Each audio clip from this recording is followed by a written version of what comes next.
Yo, what is going on, everybody? It is your boy Crypt here. Welcome back to another video, or if this is your first video, hello, my name is Crypt. I am a musician, a rapper myself, and I love the bars, punchlines, metaphors, and let me tell you, Epic Rap Battles of History does this better than anybody, all right? It's easy to kind of write them off and dismiss them because it's a niche genre and they do like history battles and stuff, but these guys know how to rap, all right? They're very good at illustrating double entendres and punchlines and flows and metaphors. They're good. That's why I love them. They are literally my favorite YouTube channel in the history of YouTube. And today we got Napoleon versus Charlemagne. It's awesome they're bringing back Napoleon. He's one of the best characters I've ever done. I definitely know a lot more about Napoleon because I just visited Italy over the summer. I know a touch about Charlemagne. Gonna have to bring back my history knowledge. Hopefully they'll say some stuff that sparks some memories that I've got locked away in the vault. Today's special Patreon member shout out goes to my friend Martha. She's been a mad supporter for a very long time, and she actually even asked if she could buy 100 memberships for random people. That is awesome. I have no idea how to do that, so I don't think she'll be able to do that, but it just goes to show what kind of Patreon member she is, and that is sick. But if you want to become a Patreon member, the link will be down there in the description.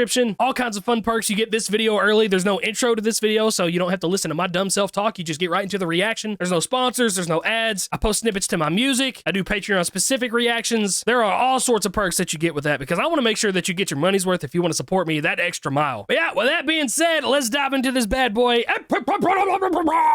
Napoleon versus Charlemagne. Let's go. Charlemagne! Ooh, that scenery is sick. Napoleon!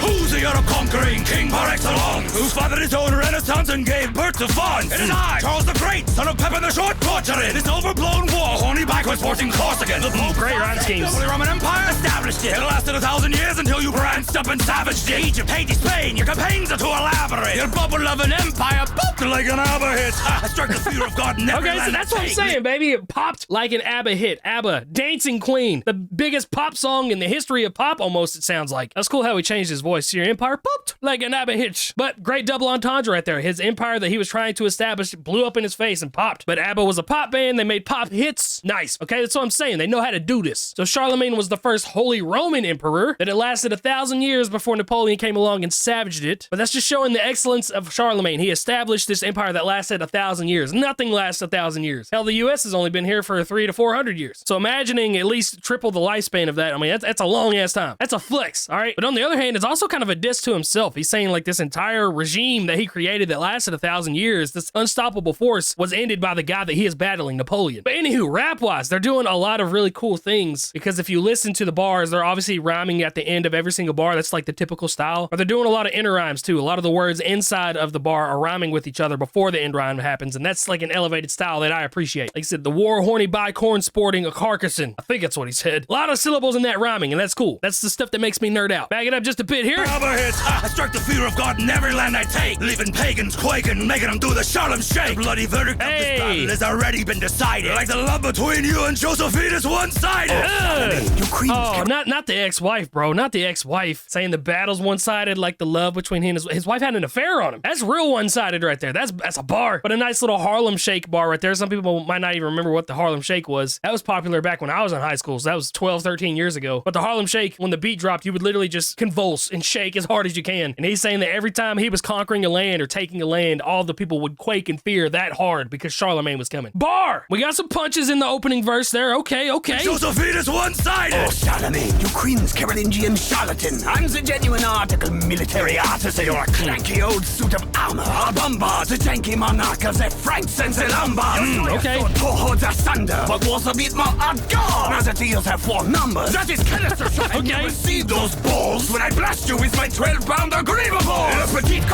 Okay. Basically just explaining the art of war has changed a lot in 1,000 years, man. You're just a freaking clanky suit of armor with a sword. I've got cannonballs and guns. I'm going to defeat you very easily. You're this guy that everybody fears, but like, I've got an arsenal. You have no chance. I will say it's a little hard to understand Peter's Italian accent. He's doing a great job right here, but I'm gonna back it up just a bit so I don't miss anything You'll here. have 4 numbers. That is canister shot. And you receive those balls when I blast you with my 12-pounder griever ball. A petite corporal, here to get my groove on. on. Even if I lose, I come back and get my cool on. I'll subdue you brutally like a royalist in Toulon. I'm the smoothest French thing in Grey seems poop on. Oh, that's flow. Okay, You a Grey can't quite Poupon? rock it. That Grey Poupon mustard? Okay, I see you. Dijon mustard is kind of smooth when you spread it on some stuff. Does it go down smooth? I've never had it. But okay, I see you got some flexing bars right here. Napoleon saying like, I'll subdue you like a royalist in Toulon. One of the battles that he won. I'm 100% waiting for some short jokes to pop up though, because Napoleon was like 5 foot nothing. I don't know. It's low hanging fruit. Maybe they won't touch that. Saying even if he loses the battle, he'll come back and get his coup on. So do you ever really lose? You know, still gonna try to overthrow. Not bad. So far, I'm giving the edge to Charlemagne right now though. Oh, that's flow. You can't quite rock it. That must be why you keep your hand like that. No pocket. You are nothing but a whiny little egotistic swine. You got sunk by a Brit with a bullet in his spine. That's a bar right there because he kept his hand inside of his little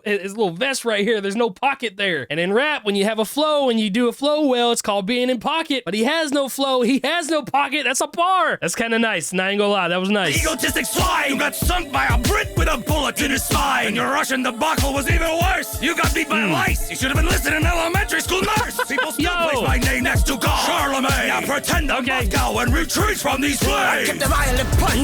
Okay. Yeah, Russia was not a fun place for old Napoleon over there. Got beat by lice, should have enlisted an elementary school nurse. I forget how many people died from the infection, but I know it was caused by lice and also ticks and also mice. It wasn't the plague or anything. I forget what it was, but I know it killed a lot of people in Napoleon's army. And it was because of like the body lice that they had. And it's such a simple solution. An elementary school nurse can get rid of lice. That's all you needed to keep yourself alive, but you lost thousands of men because of it. And then a cheeky little bar where people put my name next to God, Charlemagne the God, the Breakfast Club radio host. Not the best person to compare yourself to, but that was a nice bar right there at the end. Pretend I'm Moscow and retreat from these flames. Because every time Napoleon would work his way through Russia and try to go to a new city, they always relied on like scavenging the supplies that were left over by the military there. But if Russia left a place, they just fucking burn everything. So they'd be going to this place expecting for a stockpile to be there, and then there's just nothing. So eventually they just fucking got tired of it and left. I don't know. I could be completely wrong about that and confusing that with a different moment in history, but that makes sense with the bar right there. My name next to God, Charlemagne. Now pretend to Moscow and retreat from these flames. I kept a violent poison around my neck in case of capture, and I almost just drank it. You are that bad of a rapper. And I thank you with you lost his because like Yo. in winter with your pregnant wife, you shouldn't cross me.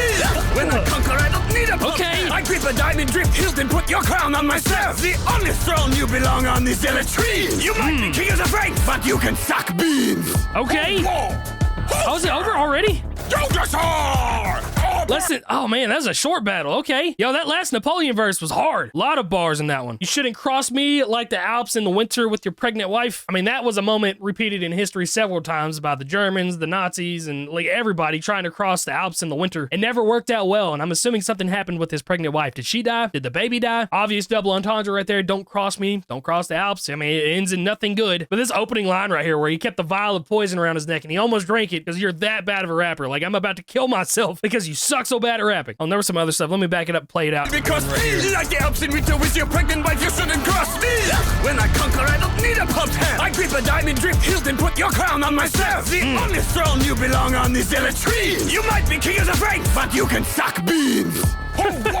King of the Franks, but you can suck beans, Franken beans. I mean, that's an obvious punchline right there. I like this right here. I'll grip a diamond dripped hilt and put your crown on myself. The hilt of the sword. He's going to cut his head off and put his crown on himself. He doesn't need the Pope to appoint him as the Holy Emperor like what happened with Charlemagne. He does it himself. And then the only throne that you belong on is the latrine, which are the toilets back in the day. They were like stone slabs. They had them all over Italy, and it was like really gross to look at. But the porcelain throne is the only throne that Charlemagne should have been on. I think Napoleon came out swinging on that last verse right there. Almost enough to where I kind of feel like I need to give it to Napoleon. I wasn't too impressed by the first verse, but the second one, like every line hit. But Charlemagne had like 2 to 3 hard punches in each of his verses. So it's like they both had 5 to 6 hard punches throughout the whole song. They're so good at that, man. They're so good at making you wonder who actually wins the battle. I don't know. It's hard to not give it to Napoleon right there just because those last bars. But y'all let me know who you thought won. So awesome to see them back. I hope they keep doing some more of this stuff. Really love epic rap battles of history, man. I know I missed so many bars. I'm sorry. Next time I'll just research the entire history of both people before I react to it so I can catch more bars. But that'll be it for this video. Appreciate anybody that has been watching. Now it's time to show love to my patrons. Shout out to everybody that you see on the screen right now. These are my awesome Patreon members, especially that one. I really like that one. They make great suggestions. Ooh, that one also.